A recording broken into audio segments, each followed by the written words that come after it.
Welcome back. If you're new here, this channel is dedicated to real stories sent in by our subscribers. Camping trips, remote trails, deep forests, and the things people encounter out there when they're far from help and far from anyone who would hear them scream. These are submitted by our subscribers. We don't sensationalize. We don't editorialize. We just read what they sent us. So if you're comfortable, settle in. This one's going to be a long night. Story 1. I want to start by saying I am not someone who scares easily. I've been hiking and backpacking since I was a teenager, and I've done trails across Virginia, North Carolina, and Tennessee. I've slept alone on ridgelines in the middle of thunderstorms. I've had bears walk through my campsite at 2 in the morning and just calmly went back to sleep after they left.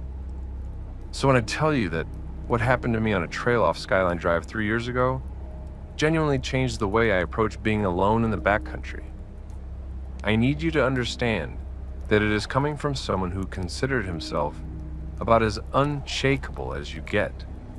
It was mid-October, peak foliage season in the Shenandoah. I'd taken a long weekend, Thursday through Sunday, to do a solo loop I'd been planning since the spring. The loop wasn't particularly technical, maybe 30 miles total, with campsites at decent intervals. I'd done similar mileage before and wasn't expecting any trouble. I parked at the trailhead early Thursday morning while it was still dark, strapped on my headlamp, and started walking. The first day was perfect. Cool air, leaves coming down in sheets of orange and red, barely anyone on the trail. I passed a couple of day hikers heading back toward the road around midday, exchanged a few words, and then didn't see another soul. By 4 in the afternoon, I'd covered about 11 miles and set up my tent at a designated backcountry site. I cooked, sat by a small fire, and was asleep by 8. Everything was exactly what I'd hoped for. Day 2 is where things started going sideways, though it took me a while to realize it. I left camp early, around 6, before the sun had fully come up. About 2 hours in, I came to a junction that I didn't remember from my research. There was a blaze on a tree going left and another going straight. And according to my map, I should have been continuing straight, but something about the terrain felt off. The ridge I was supposed to be following seemed to be on my left, not in front of me. I stood at that junction for probably 10 minutes, going back and forth on it, before deciding to trust the map and continue straight. That was the wrong call. About 45 minutes later, the trail started narrowing in a way that didn't match any of the notes I'd made when I planned the route. The ground cover was thicker, and the blazes on the trees were older and faded, not the fresh, bright orange paint you'd expect on a maintained trail. I stopped and checked my compass. I was heading northeast when I should have been heading east-southeast. Somewhere I had gotten turned around. I backtracked to the junction and this time took the left fork. By the time I got myself sorted out and on the right path, it was past noon and I'd lost almost 3 hours. I was annoyed but not panicked. I adjusted my plan, cut out a side trail I'd intended to take, and pushed to make up some time. The goal was to reach the next designated campsite before dark, which was now going to be tight. I was moving fast and not paying as much attention to my surroundings as I normally would. I was focused on making miles, and that's probably why I didn't notice the man until he was less than 50 feet behind me. I only caught him because I stopped to take a drink of water and happened to glance back down the trail. He was there just walking. Hiking clothes, pack on his back, nothing immediately alarming about any of it. I waited for him to catch up because the polite thing to do on trail when someone's clearly moving faster is to let them pass. But as I waited, I noticed that he wasn't actually moving faster. His pace was the same as mine had been. He wasn't trying to close the distance. He was maintaining it. I started walking again. About 10 minutes later, I stopped again and looked back. He was still there, same distance, 50 feet. I told myself it was a coincidence. 2 people hiking at the same pace on the same trail isn't suspicious. It happens. I kept moving. The next time I stopped to check my map, he was still there. Same distance, 50 feet. Now I'm starting to do the math in my head. This man has been behind me for at least half an hour. Every time I stop, he stops. Every time I move, he moves. There are no other junctions on this section of trail for another 4 miles. So it's not like I could verify he was going somewhere different. He was just there, right behind me, constant. I picked up my pace deliberately to see what happened. I moved into a near jog for about 5 minutes. When I slowed and looked back, he was still 50 feet behind me. He had matched my pace exactly without closing the gap at all. At this point, my stomach dropped. Whatever this was, it was not a coincidence. I started running through options. I could confront him, just stop and let him catch up and ask him straight out what he was doing. I could get off trail and let him pass and see if he kept going or stopped. I could push hard and try to get to the campsite before dark where there might be other people. None of these felt particularly good. I chose to get off trail. There was a dense stand of rhododendron to my right, and I pushed into it, crouching down behind the thicket, where I could see the trail but wouldn't be easily visible from it. I waited. 3 minutes passed. 5 minutes. I kept my eyes on the section of trail where he should have appeared by now. Nothing. 7 minutes in, I heard footsteps coming slowly up the trail. Not the pace of someone hiking, more like someone walking carefully, deliberately. The footsteps stopped right where I'd left the trail. I held my breath. There was silence for probably 30 seconds, which felt like 30 minutes. Then the footsteps started again, but instead of continuing up the trail, they were coming off the trail, coming into the rhododendron, not toward me directly, but into the thicket to my left, searching. The way you'd move if you were looking for something that had just gone into the brush. I didn't make a decision so much as my body made it for me. I pushed out of the rhododendron on the far side and ran. I ran harder than I think I've ever run with a full pack on. I didn't look back for probably a quarter mile. When I finally did, there was nothing behind me on the trail. I made it to the campsite in record time. There was one other tent already set up, and I have never been so relieved to see a stranger's tent in my life. I set up as close to them as reasonably possible without being weird about it. Said hello to the couple inside when they came out to cook dinner, and stayed by their fire until well past dark. I didn't see the man again for the rest of the trip. I finished the loop and got back to my car without incident. But I never once stopped looking back over my shoulder the whole way out. I've thought about it a lot since then. The thing that stays with me isn't the fear of what might have happened. It's the precision of it. 50 feet, exactly. Every single time I checked. The matching of the pace with no attempt to close the gap. The deliberate entry into the thicket when I left the trail. Whatever that man was doing, he was practiced at it. He had done it before. I still hike the Appalachian region. I'm not going to stop. But I now carry more than just bear spray. I never go without telling at least 2 people my exact route and check-in schedule. And I never once let someone walk behind me on a trail without knowing exactly who they are and where they're headed. Story 2. 4 days on the Nolichuck. This was about 5 years ago when I was living in eastern Tennessee, not far from the Nolichucky River Gorge. It's a beautiful stretch of the Appalachians out there, and I'd done day hikes in the area plenty of times but had never committed to a multi-day trip. I'd just turned 30 and told myself I was going to do a solo 4-day backpacking trip as a kind of reset.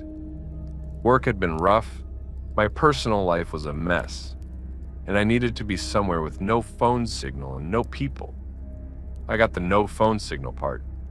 The no people part did not work out. I'll skip over the first day and a half because nothing happened, and it was everything I'd hoped for. Quiet, hard work, good miles. I set up my second camp on a narrow flat section above the river, maybe 20 feet from the water's edge. Beautiful spot. I got a fire going, ate, and was sitting there just watching the river, and in the dark, when I heard something move on the opposite bank, Now, the Nolichucky isn't wide at most points in the gorge. Across from where I was sitting, it was maybe 60 feet of fast water, close enough to hear someone moving through brush on the other side. I looked over and saw a shape crouched down at the water's edge across the river. My first thought was an animal coming down to drink, but the shape was wrong. Too tall when it stood up, too deliberate in how it moved. It was a person. They stood there for a while on the far bank, not doing anything, just standing. I couldn't make out any features. It was dark and they were a shadow, but the posture was unmistakably human. I waved, no response. I called out a hello, no response. After a couple of minutes, the shape moved back from the bank and disappeared into the trees on the far side. I told myself it was probably just another hiker who'd made camp on the other side of the river and come down for water. Completely reasonable explanation. I tried to believe it. I went to bed and slept reasonably well. Woke up just before dawn to get an early start. I was packing up my tent in the gray morning light when I noticed something at the edge of camp that hadn't been there the night before. A small pile of stones, maybe 10 or 12 of them, stacked carefully just at the tree line behind where my tent had been. A deliberate arrangement, not something that happens by accident. Someone had been in my camp while I slept. I packed up fast and moved. I pushed hard the whole third day, covering more miles than I'd planned and keeping my head up constantly. Checking the river crossings, checking the tree lines. I didn't see anyone. By mid-afternoon, I was at the spot I'd intended for my third camp, and I almost kept going, but my legs were done. I set up, made a cold dinner because I didn't want to build a fire, and got in my tent early. Sometime in the night, I woke up to the sound of footsteps in the gravel along the river. Not animal footsteps, deliberate, evenly spaced human footsteps. They came from upstream, moved slowly past my camp, and continued downstream. I lay completely still listening until they faded out. In the morning, I found prints in the soft mud at the water's edge. Boot prints, large, wide, deep tread. Whoever it was had walked right past my tent in the middle of the night, and I'd had no idea until I heard them. I cut the trip short, 3 days instead of 4. I hiked out that morning and didn't stop for anything. I made it back to my car before noon, drove straight home, and didn't touch my gear for 2 weeks. The thing with the stones has never left me. To stack those stones like that, carefully, intentionally, right behind where someone is sleeping, takes time and quiet. It's not something you do accidentally. It was a message. I've gone back and forth for 5 years on what it was supposed to mean, and I still don't have an answer that doesn't scare me. Story 3. The Cabin on the Ridge. I grew up in western North Carolina and have been hiking in the mountains there my whole life. When I was 24, I decided to do a solo overnight trip on a trail I hadn't been on before, a less traveled path that climbed up toward a ridge about 7 or 8 miles from the trailhead. A friend had mentioned it offhandedly, and I looked it up. Found minimal information about it, which honestly made me more interested. I like trails that aren't crowded. The hike up was good. Hard climb, decent views through the trees, no other hikers. I made it to the ridge by early afternoon and found a flat section that looked perfect for a campsite. Set up my tent, collected wood, got a small fire going. By the time it was dark, I was comfortable, warm, and relaxed. I sat up reading until maybe 10 o'clock and then turned in. I don't know what time it was when I woke up, but it was deep in the night. No particular sound had woken me. I just came awake the way you sometimes do. I lay there in the dark, and then I became aware of a smell. Wood smoke. Not from my own fire, which I'd put out before bed. This was fresh smoke coming from somewhere nearby. I unzipped my tent and stepped out. The sky was clear, and the stars were bright enough to see by once my eyes adjusted. I turned in the direction the smell was coming from, and maybe 150 yards away, just barely visible through the trees, there was a light, orange and flickering, a fire. I stood and watched it for a while. It didn't move. Whoever had built it was just sitting on the other side of the ridge, and they had to have gotten there after I'd gone to sleep, because when I'd scanned the area before turning in, there had been nothing. I went back into my tent, but I didn't sleep. I lay awake listening. Around what I estimated was 3 in the morning, I heard footsteps. They were moving along the ridge in the direction of my tent, unhurried. I reached for the knife I keep in my pack and held it and waited. The footsteps slowed as they got close to my tent, stopped maybe 20 feet away. Then there was nothing. Just silence. I couldn't even hear breathing. Whoever it was just stood there in the dark outside my tent for what felt like a very long time. Maybe 2 minutes, maybe 5. I genuinely couldn't tell. Then the footsteps started again, moving away back in the direction of the fire. I stayed awake until morning. As soon as there was enough light to move safely, I packed up everything and started down the trail. But before I left, I made myself walk toward where I'd seen the fire because I wanted to know. There was a structure there. I almost want to call it a cabin, but it was more like a rough shelter built from cut logs, partially roofed, with a fire pit out front that was still smoldering. There were things inside. A sleeping area with what looked like animal skins laid out, cans of food on a rough wooden shelf, tools hanging from the walls, hatchets, knives, things I didn't examine closely. Whoever lived there had been doing so for a long time. There was no one home. I left quickly and didn't stop moving until I was at the trailhead. I told myself the person who lived there was probably just a hermit, someone who'd gone off grid, and that the late night walk past my tent was just curiosity. I've been telling myself that for years. Some days I believe it, and some days I don't. If you've made it this far and you're enjoying these stories, now is a great time to hit that subscribe button. New submissions come in every week and we go through them all. You won't want to miss what's coming. Story 4. What happened to Marcus? I'm going to tell this story because I think it deserves to be told, even though my friend Marcus has never talked about it publicly and probably never will.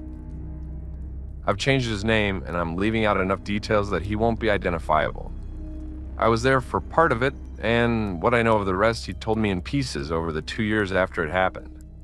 Marcus and I had been going on camping trips together since we were in our early 20s. He grew up in Southwest Virginia, right at the edge of the Appalachians, and knew those mountains better than anyone I've ever met. I'm not exaggerating when I say the man had a compass in his head. He never got turned around, never misjudged weather, never made rookie mistakes. He was the most capable person in the outdoors I have ever spent time with, which is why what happened to him made no sense to me for a long time. We had planned a 5-day trip in early September on a trail in the Unaka Mountain area of Tennessee. Long, remote, serious terrain. The kind of trip Marcus loved. The kind of trip I was mostly along for because being around him made me confident enough to attempt things I wouldn't have tried on my own. The first 2 days were uneventful. We covered good ground, camped in nice spots, cooked decent food, and talked the way you do when you're deep enough in the woods that there's nothing else to think about except the conversation in front of you. On the third morning, Marcus said he wanted to take a detour to check out an area off trail that he'd found on an old survey map. He described it as a high meadow that most people didn't know about. A few hours round trip, I chose not to go. My knees were bothering me, and an unplanned off-trail detour didn't appeal. We agreed to meet back at camp by mid-afternoon at the latest. Marcus was not back by mid-afternoon. He was not back by sunset. By the time it was fully dark, I was seriously alarmed because Marcus did not miss time checks. It wasn't in his character. I had a satellite communicator, and I used it to send a message to his wife, giving her our general location and telling her I was concerned. I also started a very large fire. He came back around 10 o'clock at night. I heard him before I saw him because his footsteps were wrong. Too quick and uneven, not his usual pace. He walked into the firelight, and I knew immediately that something had happened. His jacket was torn. His face was cut above one eyebrow. a clean-looking cut that had dried blood tracking down the side of his face. He sat down by the fire without speaking. I asked him what happened. He said he'd gotten disoriented off trail. I told him that was impossible and he knew it. He didn't respond to that. I asked about the cut on his face and he said he fell. I let it go for the night because he clearly wasn't going to talk. I cleaned up the cut, made him eat something, and we both turned in. He slept for 14 hours straight. When he woke up the next morning, he was more himself, but still quiet. We broke camp and hiked out without him saying anything about what had happened. On the drive home, he stared out the window the entire time. Over the following months, I got pieces of it out of him, never all at once, never willingly. What I understand happened is this. He found the meadow on the map and it was real, exactly where the survey said it would be. While he was up there exploring, he encountered a man, not a hiker. The man had a structure up there, not a tent, something more permanent, and he was not welcoming. Marcus is not someone who is easily frightened, and the fact that this man frightened him tells you something. Marcus tried to leave and the man followed him back into the tree line. There was a confrontation of some kind, physical, which is where the cut came from. Marcus got away. That's all I know for certain. Every time I've tried to get more, he changes the subject or gives me one-word answers. He still goes camping. We've been out together since. But he won't go back to that area. Won't look at maps of it. Won't discuss it. The Marcus who came back from that meadow on day 3 is not exactly the same person who walked away from camp that morning. And I don't think he ever fully came back from whatever he encountered up there. Story 5. 3 weeks alone in Southwest Virginia. In the summer after I finished graduate school, I gave myself a trip as a graduation present. 3 weeks solo, moving through the George Washington and Jefferson National Forests in Southwest Virginia, roughly following the Virginia Highlands Horse Trail, before cutting south toward Mount Rogers and the Grayson Highlands. I'd been planning it for 2 years. I had good gear, solid backcountry experience, and a very detailed route worked out. The first week was the best week of camping I've ever had in my life. No exaggeration. The scenery is stunning, the trail was quiet. I had the campsites almost entirely to myself. I got into a good rhythm of miles and felt strong every day. By the end of week 1, I was ahead of schedule and in better shape than I'd started. Week 2 was different. It started on the 9th day. I was moving through a heavily forested section, long miles with no views, just canopy and trail. Late in the afternoon, I came around a bend and found something sitting in the middle of the trail. It took me a second to process what I was looking at. It was a doll. A child's doll, the plastic kind, seated upright in the center of the trail with its back to me, so I was looking at the back of its head. Old and weathered, the plastic yellowed, some of the hair missing. I don't know why, but I didn't touch it. I stepped around it and kept moving. But I thought about it for the rest of the afternoon. The next morning, I found one of my food bag's hang cords on the ground. I hang my food every night using a bare hang, and the cord I use goes up over a branch and back down where I tie it off. The bag itself was still in the tree, perfectly intact, all the food still there. But the cord had been untied from where I'd secured it at the bottom and laid on the ground in a careful coil. Someone had found my camp in the night, located my food hang, untied the cord, and then done nothing with it. Just left the cord on the ground. I broke camp fast and put in long miles that day. On the 11th night, I was camped near a spring when I woke up to the sound of someone talking. Not near me, maybe 100 yards off through the trees. Not loud, more like someone having a conversation at normal volume. I couldn't make out words. After a few minutes, it stopped. I want to be careful here, because I know how this sounds and I want to be accurate. The talking didn't sound threatening on its own. People camp in these forests, people talk. But it was nearly 2 in the morning, and as I lay there listening, I realized that I was only hearing one voice. Not a conversation between 2 people, one person talking, steadily without pause for several minutes. It stopped and I didn't hear it again. I lay awake for a long time. On the 12th day, I came across a campsite that appeared recently used. Ashes in the fire ring that were still slightly warm when I held my hand over them.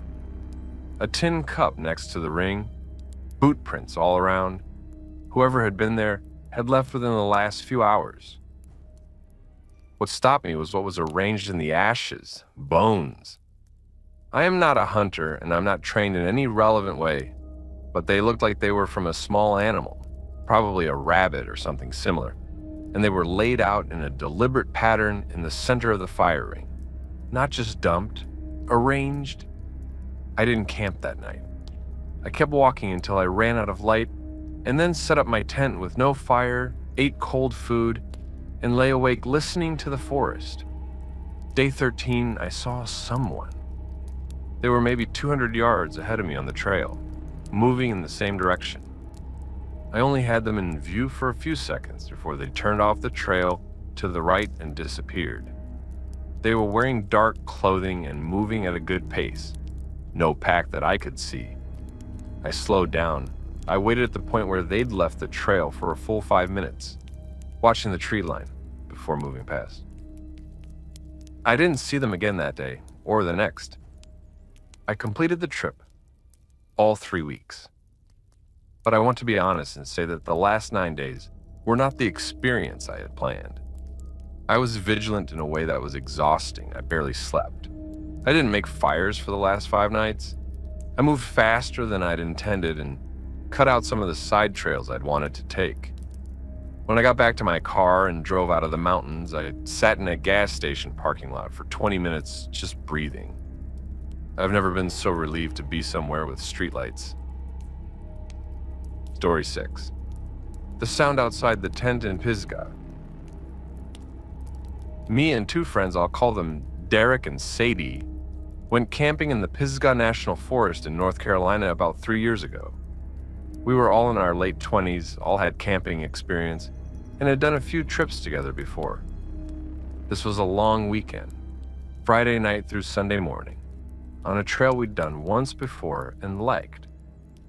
Nothing ambitious, just a comfortable trip into familiar territory. We got to the trailhead early Friday evening, hiked in a couple of miles to a campsite we'd used the previous year, and got set up while there was still enough light to see what we were doing. 3 tents, a group fire, a relaxed night of cooking and talking. Nothing unusual. We turned in around midnight. I'm a light sleeper and I woke up sometime in the very early hours of Saturday morning. I'm not sure of the exact time. I lay there in my tent for a minute trying to figure out what had woken me. The forest was doing its normal nighttime thing. Wind moving through the trees, occasional sounds. And then I heard it. Breathing. Not from inside the tent. From directly outside. Close, maybe 2 or 3 feet from the tent wall. Slow and steady and very clearly human. I reached for my headlamp without turning it on and just lay there listening. The breathing continued for what felt like several minutes, but was probably only 30 seconds or a minute. Then it stopped. Then I heard movement, weight shifting, the soft compression of leaves under feet.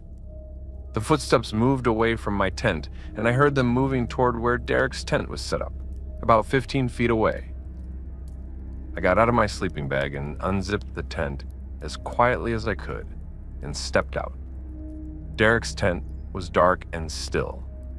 I stood in the clearing and looked around the campsite. The fire had burned down to coals and was giving off almost no light. I turned on my headlamp. Nothing in the clearing with me. I walked the perimeter of the campsite, shining the light into the tree line in every direction. Nothing. I woke Derek and Sadie, and we sat up together until it got light. Neither of them had heard anything. Both had slept through it. In the morning, we looked at the area around the tents and found the leaves disturbed in a way that was consistent with someone having stood right where I'd heard the breathing. No clear boot prints. The ground was too dry and leaf-covered, but the disturbance was there. We packed up and moved to a different campsite Saturday night, a couple miles further down the trail, more exposed. near a stream crossing where we figured sound would carry and we'd hear anyone approaching. Saturday night was quiet and nothing happened. But here's the part I haven't been able to stop thinking about. When we got back to the trailhead Sunday morning, there were 2 vehicles parked there, one of which was ours. The other was a truck, an older model, dark colored. It had been there when we arrived Friday evening, and we'd assumed it belonged to someone day hiking. But it was still there Sunday morning. Whoever owned it had not returned to the trailhead in 2 full days. I don't know if that truck had anything to do with what I heard outside my tent Friday night, but I've never been able to stop connecting them. If these stories have you second-guessing your next camping trip, drop a comment below telling us where you camp and what trail you've had your most uncomfortable experience on. We read every single comment, and some of the best ones find their way into future videos. Story 7. He was in the water. I need to get this out, and I've been sitting on it for about 2 years, so bear with me because it's still hard to talk about even in writing. I do a lot of solo kayak camping. For people who don't know, that's exactly what it sounds like. You paddle in with all your gear loaded in the kayak and camp on riverbanks or sandbars or lake shores. I've been doing it for 6 or 7 years in various river systems throughout the Appalachian region. The New River, the Gauley, the Greenbrier, smaller creeks throughout West Virginia and Virginia. It's a specific type of backcountry camping, and the advantage is that you can access spots that trail hikers can never get to, and you can move fast if you need to. The disadvantage, which I didn't fully appreciate until this trip, is that you're working on a river corridor. You can't just cut cross-country if something goes wrong. You're moving in one direction with the water. This was a 4-day trip on the Greenbrier River in West Virginia in late September. A section of it that I'd done once before, calm water, beautiful valley, very isolated.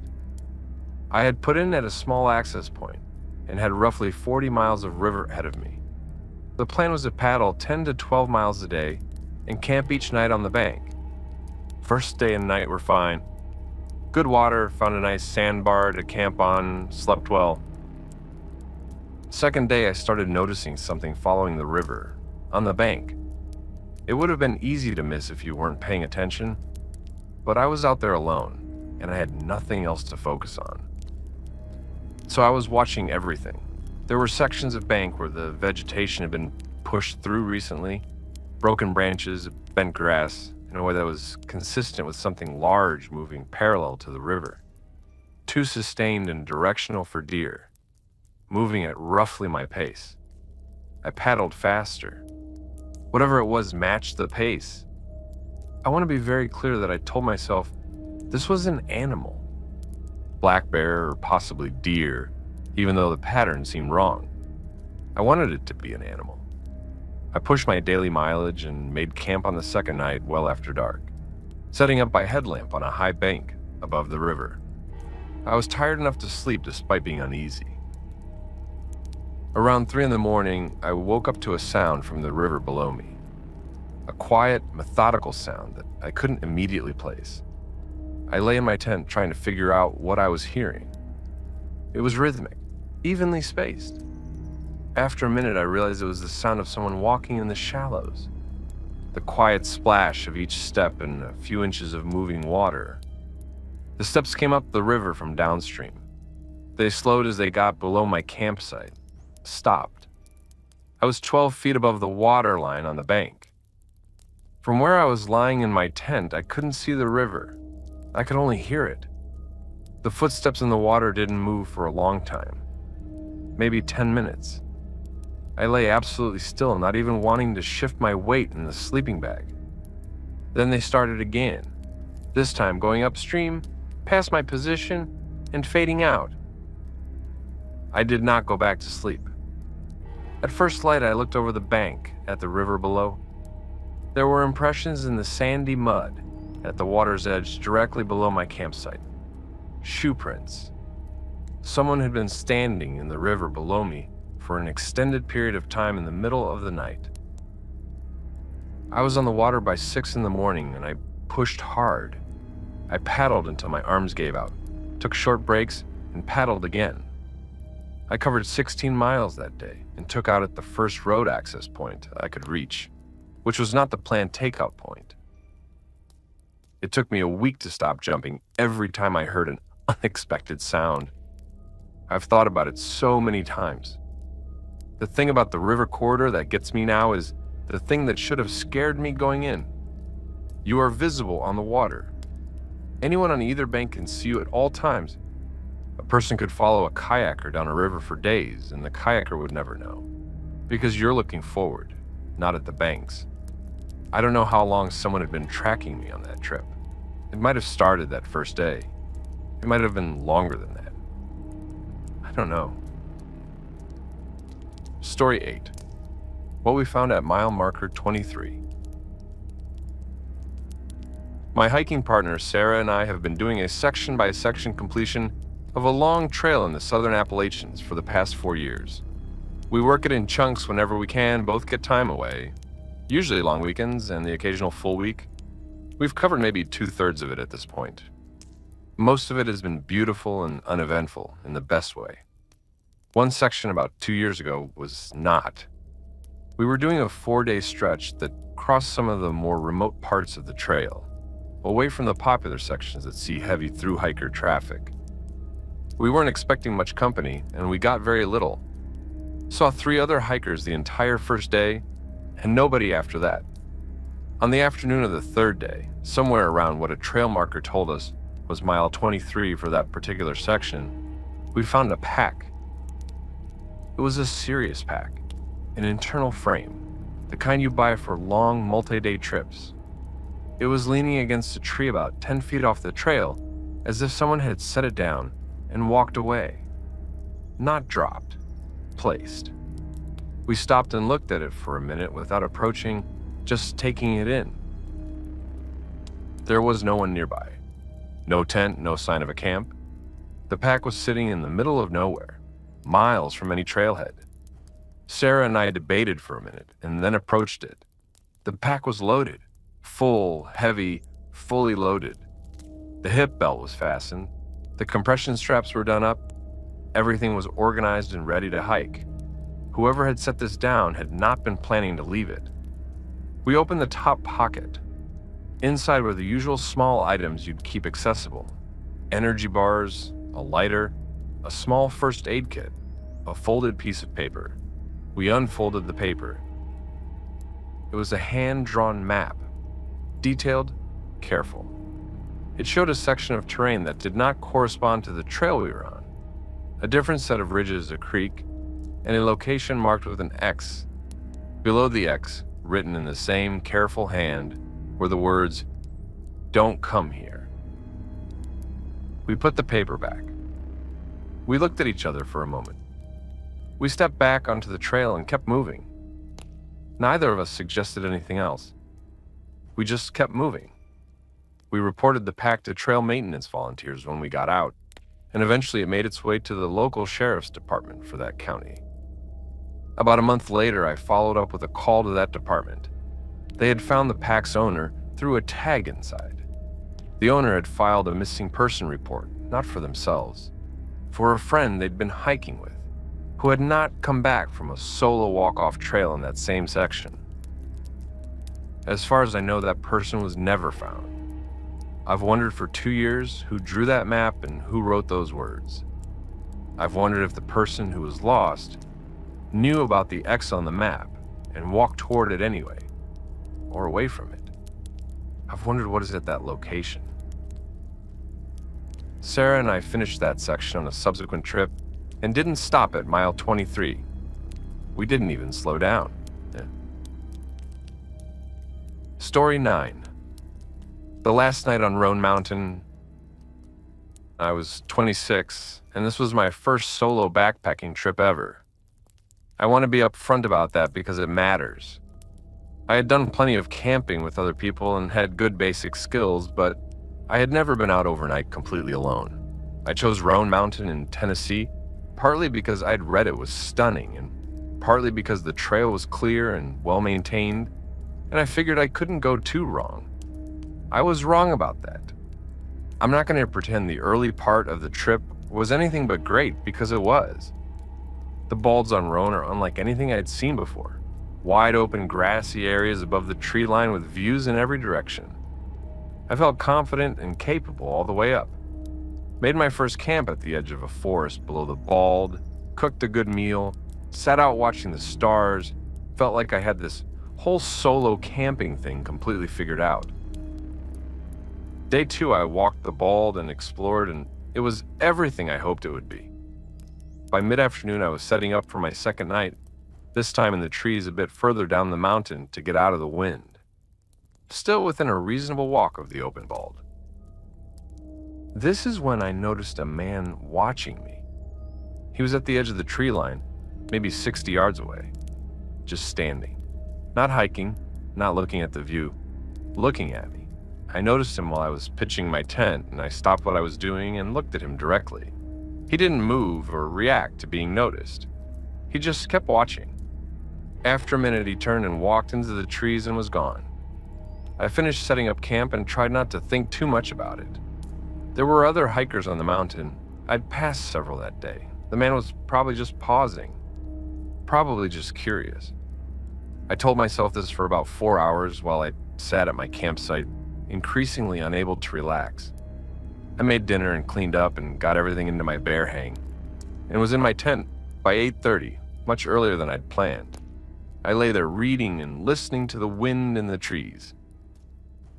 Around 11, I heard footsteps near my tent. Not right outside it, more like someone moving through the trees and maybe 20 or 30 feet away.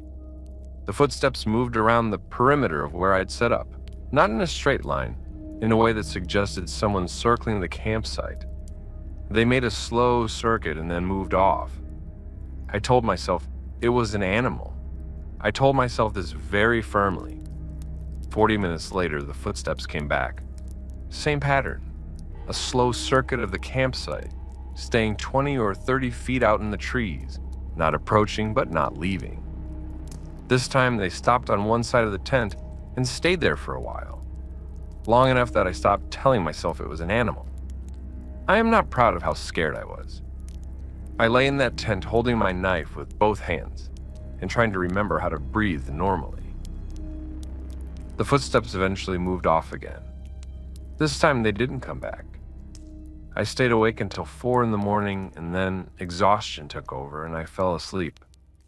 I woke up with the sun and packed up in record time. I was off the mountain and back at the trailhead by 9. On the way down, I passed a man coming up, middle-aged, hiking alone, no acknowledgement as we passed. I can't say it was the same man I saw watching me from the tree line. I genuinely don't know. The clothing seems similar, but I can't be sure. What I can say is that the feeling I had in that tent, lying still in the dark while something circled me outside, is one that doesn't fully go away. I've done 6 or 7 more solo trips since then. I camp. But I am different out there than I was before that trip. I am more careful, more aware, and I have a much clearer understanding of what it means to be alone somewhere, where no one knows exactly where you are. I still love backpacking. I'm not going to stop. But I will never again be the person who sets out thinking nothing can go wrong. Story 10. The photographs. I want to preface this by saying I still don't have a complete explanation for what happened. I've gone back and forth on whether to submit this because one piece of it is so strange that I worry it's going to undermine the rest. But I've decided to just tell it as accurately as I can and let you draw your own conclusions. My name isn't important. What matters is that I'm a woman in my mid-30s, and I've been hiking solo in the Appalachians since I was in college. 12 years of solo backcountry experience, a lot of it in the mountains of Georgia and North Carolina. I know what I'm doing out there, and I take my safety seriously. I say this not to brag, but to establish that what happened to me was not a result of inexperience or carelessness. 2 summers ago, I did a 6-day solo trip in the Chattahoochee National Forest in northern Georgia, moving through a remote section of trail that sees very little traffic. Day 1 through day 3 were completely normal. Hot, beautiful, hard miles, no other hikers. I was deep enough in by the third night that I hadn't seen a road or a structure since the first day. On the morning of day 4, I woke up and came out of my tent to get water from a nearby creek and found a digital camera sitting on the flat rock I'd been using as a prep surface the night before. Just sitting there. A small point-and-shoot camera, relatively new, no case, left in the center of the rock like a gift left out deliberately. I stood there for a long time looking at it. I'd heard nothing in the night. There had been no sign of anyone else in the area. And yet here was this camera that had not been there when I went to bed. Against what was probably good judgment, I picked it up. It was a standard camera, no identifying marks on the outside. I turned it on. The battery was about half charged. I went to the photo viewer. There were 43 photographs on the camera. The first 30 or so were mundane. Landscape shots, trail photos, what looked like images from several different hiking trips, over what I guessed was a period of years based on the varying foliage. A few photos of what appeared to be a campsite. Nothing alarming. The last 12 photographs were of me, all taken in the previous 3 days. I recognized the locations immediately. The creek crossing on day 1, the open ridge I'd crossed on day 2, my campsite from the night before. In several of the photos, I was close enough to the camera that whoever took them had been within 30 or 40 feet of me, without my knowing it. In one of them, I was asleep in my tent, and the image had been taken through the mesh panel on the tent door. I could see my own face in the photograph. I put the camera in my pack, broke camp in about 8 minutes, and did not stop walking for 5 hours. I covered 18 miles that day, the most miles I've ever done in a single day with a full pack.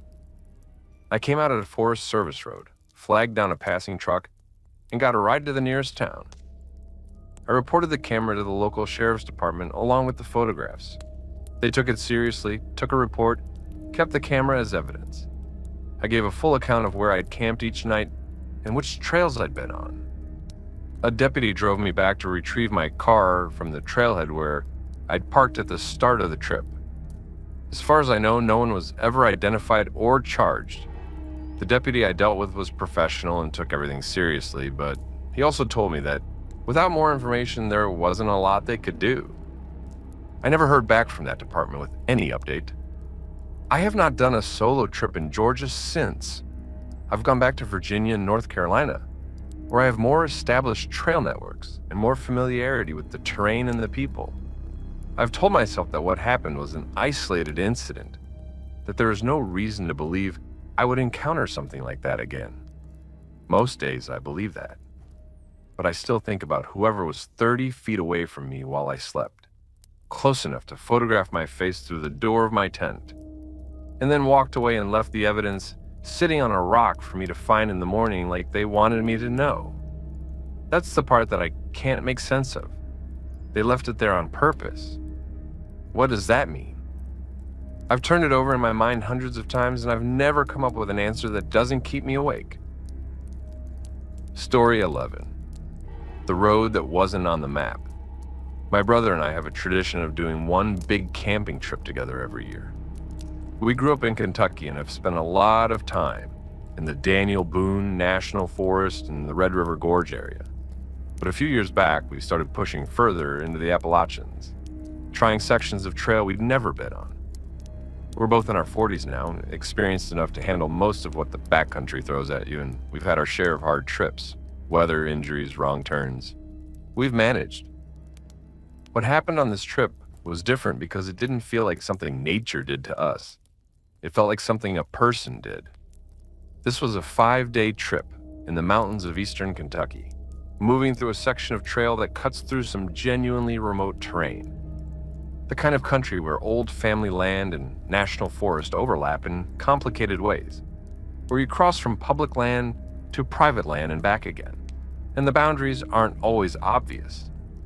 We've hiked in areas like that before, and we know to be respectful, stay on the trail, don't camp near posted land. The first 2 days went without incident. On the morning of the third day, we came to a section of trail that should, according to our map, have crossed a Forest Service road, passed through a small clearing, and continued up a hollow toward a ridgeline. That's what the map showed. What we actually found was a gate, a heavy steel gate across the trail, padlocked with a hand-painted sign on it that said, "Private. Do not enter." The gate ran into a fence on either side, maybe 100 yards of chain link in both directions, cutting directly across the trail corridor. We stood there looking at it for a while. The trail was supposed to continue through here. It was on the map, it was a maintained trail. We'd confirmed it with the ranger station before we left. And here was this gate. My brother walked the fence line looking for a way around. The fence was solid and well maintained, and the terrain on either side was dense enough that getting around it would have meant serious bushwhacking on a hillside. I tried my phone. No signal. We had a satellite communicator, but using it to call for a ranger response over a locked gate felt like an overreaction. We were standing there debating our options when I noticed the truck. It was parked in the trees on the other side of the gate, maybe 50 yards back. An old pickup, dark green, partially obscured by the undergrowth. It had been there for a while, judging by the leaves on the hood. And there was someone in it. I could see the silhouette of a person in the driver's seat, sitting perfectly still, watching us. I pointed it out to my brother quietly. He saw it. Neither of us said anything for a moment. I raised a hand in a wave. The silhouette didn't move. We discussed, quietly, with our backs to the truck, what to do. The presence of a person sitting in a parked vehicle, watching us through a locked gate in the middle of the woods, not responding to acknowledgement, not getting out, not saying anything, was enough to make both of us agree that we didn't want to stay where we were. We backtracked about 2 miles to a junction we'd passed that morning and took a different route, adding several miles to our day. It was late afternoon before we found a reasonable campsite, and by then, we'd both been quiet for a long time, just processing. Around 9 that night, and after dinner and fire and some time to decompress, my brother said he'd noticed something at the gate that he hadn't mentioned at the time, because he wasn't sure what to make of it. Hanging from the padlock on the gate, he'd seen a length of cord, and at the end of the cord, tied carefully, was a small bundle of what looked like dried plant material, and what might have been small bones. He'd thought it was odd, but hadn't wanted to say it out loud at the time, standing 50 yards from someone in a truck who wasn't moving. I don't know what to make of any of it. The gate blocking a legitimate trail, the truck, the figure that wouldn't acknowledge us, the thing hanging from the lock.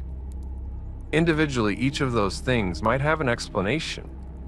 Together, they made us both feel like we had stumbled into something we were not supposed to see, and that whoever owned that gate was making it very clear that we should go a different way. We finished the trip. We went home.